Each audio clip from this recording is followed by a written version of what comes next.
नमस्कार दोस्तों, welcome to knowledge ABC. मैं हूं निखिल और आज है 20 सितंबर 2022। तो चलिए शुरू करते हैं आज का डेली करंट अफेयर्स। लेकिन शुरू करने से पहले मैं आप सभी से रिक्वेस्ट करना चाहूंगा कि अगर आपको इस वीडियो का पीडीएफ चाहिए तो वो पीडीएफ आप लोग को हमारे टेलीग्राम चैनल knowledge_abc पे उपलब्ध होगा। आप इसे चैनल ज्वाइन करके यहाँ से आप डाउनलोड कर सकते हैं।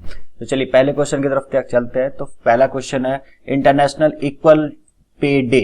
इंटरनेशनल इक्वल पे डे, ठीक है, was observe on. International equal pay day किस डेट पे ऑब्जर्व किया जाता है? तो पहला ऑप्शन है 15 सितंबर, दूसरा है 16 सितंबर, 17 सितंबर या फिर 18 सितंबर। तो चलिए चलते सही आंसर की तरफ। तो इसका सही आंसर है 18 सितंबर को हर साल इंटरनेशनल इक्वल पे डे के रूप में मनाया जाता है।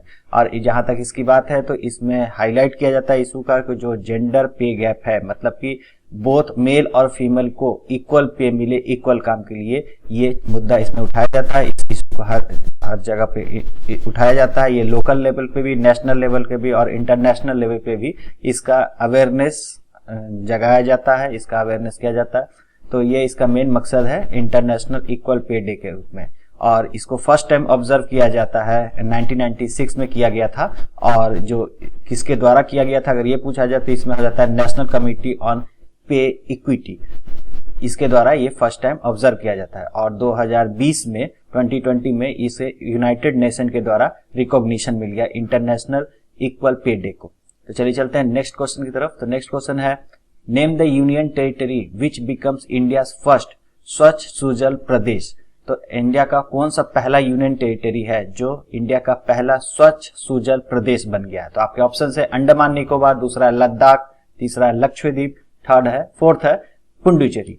चलिए चलते इसके सही आंसर की तरफ। इसका सही आंसर है अंडमान निकोबार इंडिया का पहला यूनियन टेरिटरी है जो कि फर्स्ट स्वच्छ सुजल प्रदेश बन गया। स्वच्छ सुजल प्रदेश का मतलब ये हो जाता है कि यहाँ के सभी विलेज जितने हैं वो हर घर जल योजना से जुड़ चुके हैं, मतलब हर घर में टैप वाटर उपलब्ध है। साथ साथ ओपन डिफेशन फ्री ये भी बन चुका है, मतलब खुले में शौच करने वाला जो सिस्टम है वो चीज खत्म हो चुका है। और ये मतलब यहाँ पे शौचालय हर जगह हर घर पे बन चुके हैं। हर घर जल सर्टिफिकेशन भी यहाँ पे मिल चुका है सभी गांव को। तो ये चीज इसमें हुआ, तो इसीलिए ये इंडिया का पहला यूनियन टेरिटरी बना है जो स्वच्छ सुजल प्रदेश के अंतर्गत आता है। नेक्स्ट क्वेश्चन की बात करें तो which year observed eight international year of millet. तो इंटरनेशनल ईयर ऑफ मिलेट किस साल को मनाया जाता है, किस साल इसको ऑब्जर्व किया जा रहा है? तो आपका ऑप्शन है 2022, 2023, 2024 या फिर 2025। तो चलिए चलते हैं इसका सही आंसर की तरफ। तो इसका सही आंसर 2023 को इंटरनेशनल ईयर ऑफ मिलेट के रूप में ऑब्जर्व किया जाएगा। इसकी अगर पूरी बात कहानी स्टार्टिंग से अगर देखी जाए तो गवर्नमेंट ऑफ इंडिया के द्वारा ही प्रपोज किया गया था यूनाइटेड नेशन में कि 2023 को इंटरनेशनल ईयर ऑफ मिलेट के रूप में मनाया जाए। और इसको जो प्रपोजल डाला गया यूनाइटेड नेशन में इंडिया के द्वारा, तो उसमें 72 कंट्रीज में सपोर्ट की और सपोर्ट करने के साथ इस प्रपोजल को सपोर्ट किया और ये यूनाइटेड नेशन जनरल असेंबली में यूएनजीसी में ये पास हो गया और 2023 को इंटरनेशनल ईयर ऑफ मिलेट के रूप में घोषणा हो गई कि मनाया जाएगा। अब इंडिया गवर्नमेंट के द्वारा ही इसे इनिशिएटिव लिया जाता है कि हम भी इसे खूब धूमधाम से इसको मनाएंगे इंटरनेशनल ईयर ऑफ मिलेट को। और ये मनाने के पीछे जो मकसद है तो ये पीपुल्स मूवमेंट के द्वारा रूप में मनाया जाएगा। और जो इंडियन मिलेट रेसिपी है, मतलब कि इंडियन के द्वारा जो मिलेट जितने मोटे अनाज होते हैं जैसे ज्वार, बाजरा, रागी, कुट्टू, ये सब का जो भी रेसिपी होता है वो और जो वैल्यू एडेड प्रोडक्ट होता है वो सब ग्लोबली इसको प्रचारित किया जाए, प्रसार किया जाए और इसे ग्लोबली एक्सेप्टेंस मिले। तो ये सब मकसद के साथ इसे मनाया जा रहा है। और जहां तक इंडिया का प्रोड्यूस का बात करें कि इंडिया कितना प्रोड्यूस करता है ज्वार, बाजरा, रागी सब मिला के, मतलब कि पूरा मिलेट को मिला के, तो यह है 170 लाख टन से भी ज्यादा है, जो कि एशिया का, पूरे एशिया में जितना प्रोडक्शन होता है उसका 80% है। और वहीं अगर पूरे वर्ल्ड का प्रोडक्शन देखा जाए तो वो 20% है। और पूरे वर्ल्ड में सबसे अधिक कहाँ पे मिलेट होता है तो अफ्रीका में होता है।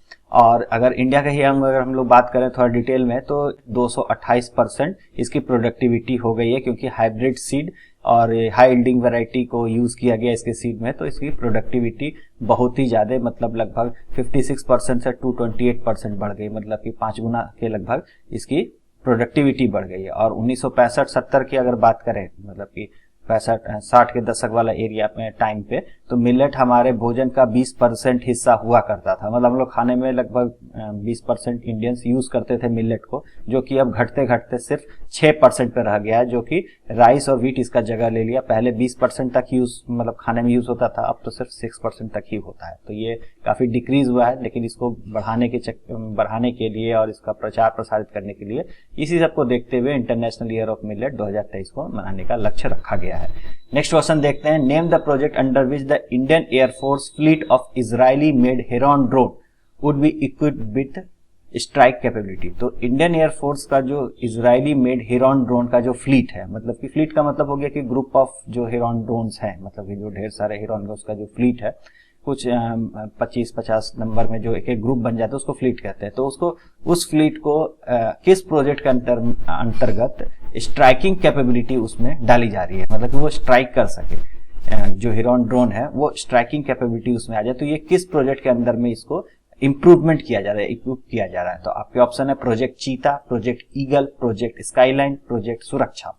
तो चलिए चलते हैं इसके सही आंसर की तरफ। तो इसका सही आंसर है प्रोजेक्ट चीता के अंतर्गत जो इंडिया के पास, इंडियन एयरफोर्स के पास जो इजरायली मेड हेरॉन ड्रोन है, उसमें कम्युनिकेशन कैपेबिलिटी को बढ़ाया जाएगा और उसमें लॉन्ग रेंज मिसाइल को भी उसमें फिट किया जाएगा, ताकि ये एनिमी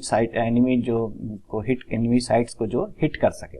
और इस प्रोजेक्ट के अंदर जो कम्युनिकेशन कैपेबिलिटी बढ़ाई जा रही है, इसके कारण ये सैटेलाइट कम्युनिकेशन भी करने लगेगा। इससे फायदा ये होगा कि इसे बार बार ग्राउंड स्टेशन से सिग्नल लेने की जरूरत नहीं पड़ेगी, ये डायरेक्ट सैटेलाइट से सिग्नल लेगा, जिसके कारण ये काफी लॉन्ग दूरी तक ये ट्रैवल कर सकता है। साथ साथ अभी तक इसमें तो सिर्फ सर्विलेंस कैपेबिलिटी थी, अब इसमें स्ट्राइकिंग कैपेबिलिटी आ जाएगी, क्योंकि इसमें जो रॉकेट्स और ये बम्स लगाए दिए जाएंगे तो ये जाके कहीं स्ट्राइक भी कर सकता है। तो ये सब पूरा जो इम्प्रूवमेंट हो रहा है हेरॉन ड्रोन में, जो इंडियन फ्लीट के जो हेरॉन ड्रोन है उसमें, ये पूरा हो रहा है प्रोजेक्ट चीता के अंतर्गत।